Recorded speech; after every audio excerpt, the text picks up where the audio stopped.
ব্যাপার নয়, এমন একটা নির্দেশ সুপ্রিম কোর্টের তরফ থেকে এসে পরবর্তী হিয়ারিং এগুলোর মধ্যে অনেক রকম আইন টেকনিক্যাল আমাদের যারা তালিকায় নাম না থাকা মানে নাগরিক নয়, এটা যেমন শুনতে খুব ভালো লাগছে, কিন্তু ভোটার তালিকায় নাম নেই এবং সেই কারণে আমি ভোটটা দিতে পারছি না এবং সেই সুযোগে অন্য সরকার গড়ে নিচ্ছে, এটা তো কোনো কাজের কথা হতে পারে। ফলে এটা একটা আইনের একটা ফেজের কিছু চলছে, আমাদের আইনজীবীরা পুরো তার টেকনিক্যাল জিনিসটা দেখে এই মুহূর্তে আরো নাম বাড়ছে একের পর এক থেকে শুরু করে আরো একাধিক নাম যারা যোগাযোগ করছেন যাচ্ছেন।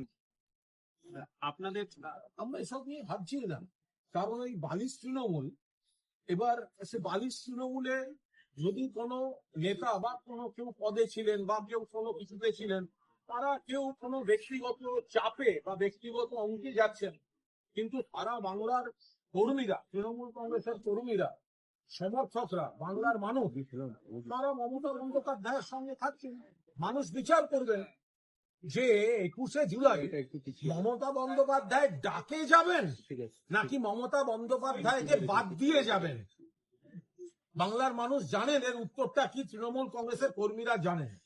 ফলে তৃণমূল কংগ্রেসের ভোটে দাঁড়িয়ে, তৃণমূল কংগ্রেসের প্রতীকে দাঁড়িয়ে, মমতা বন্দ্যোপাধ্যায়ের সৌজন্যে দাঁড়িয়ে তৃণমূল কংগ্রেসের অ্যাকাউন্ট থেকে টাকা নিয়ে সেই টাকা নিজের ভোটে ব্যবহার করে যারা 2-1 মাসের মধ্যে তাদের মনে হয় অন্য কিছু বলার, সেই বিশ্বাসঘাতকতাকে মানুষ কোনো অবস্থায় বরদাস্ত করে না।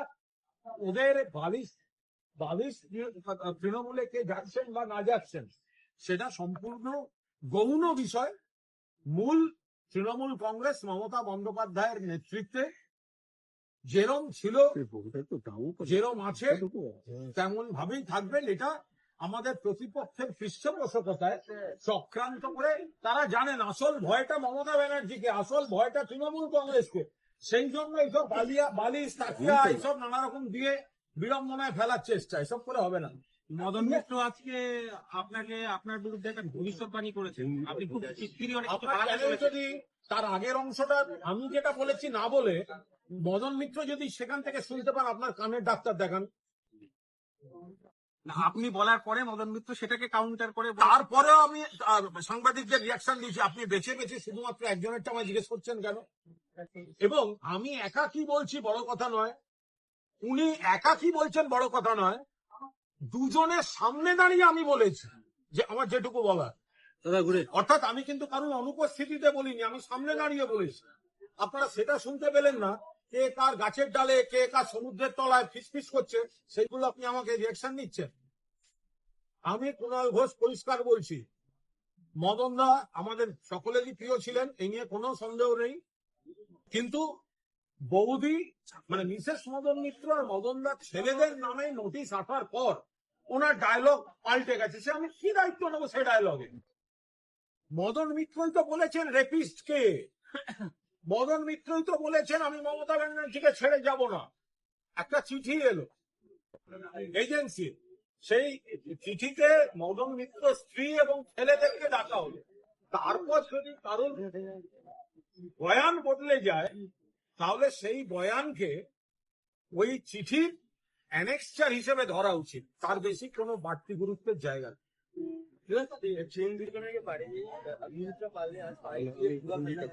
আপনারা এত কথা জিজ্ঞেস করছেন, এইটা জিজ্ঞেস করলেন এইটা যে একটা চিঠি পাওয়ার পর আপনার স্টেটমেন্ট বদলে গেল কি করে, এটা জিজ্ঞেস করলেন না? পিছন না হিন্দি দাদা, হিন্দিতে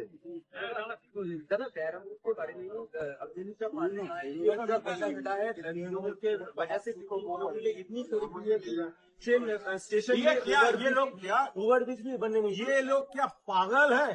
एक एक्सीडेंट हुआ, बुरी तरह से एक्सीडेंट हुआ, बच्चे लोग को मौत हो गया है, रेलवे का रिस्पॉन्सिबिलिटी है।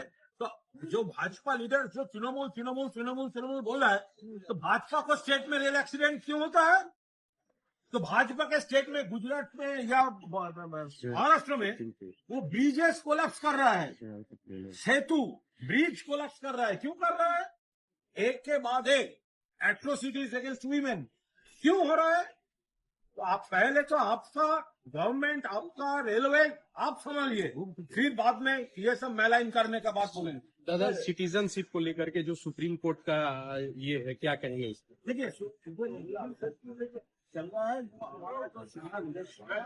हमारा जो लॉयर्स है वो देखिए, ये अगर ये ऑब्जर्वेशन है कि अगर किसी का नाम वोटर लिस्ट में नहीं है लेकिन वो सिटीजन हो सकता है, ओके, लेकिन अगर वोटर लिस्ट में नाम नहीं है, वोट नहीं दे सकता है और वो मौका लेकर दूसरे कोई सरकार बना लेते हैं, ये भी तो कोई काम का बात नहीं हुआ ना।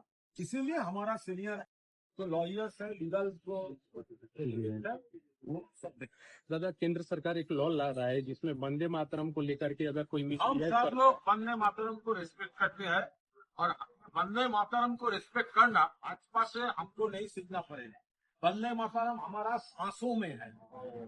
जब फ्रीडम फाइटिंग चल रहे थे ब्रिटिश के खिलाफ, तब वंदे मातरम नारा लगाकर हमारा जो फ्रीडम फाइटर्स फांसी का फंदे, वो फंदा अपने गले में लेते थे, तब वो भाजपा का जो आदमी है ना, सब ब्रिटिश के दालाली कर रहे थे।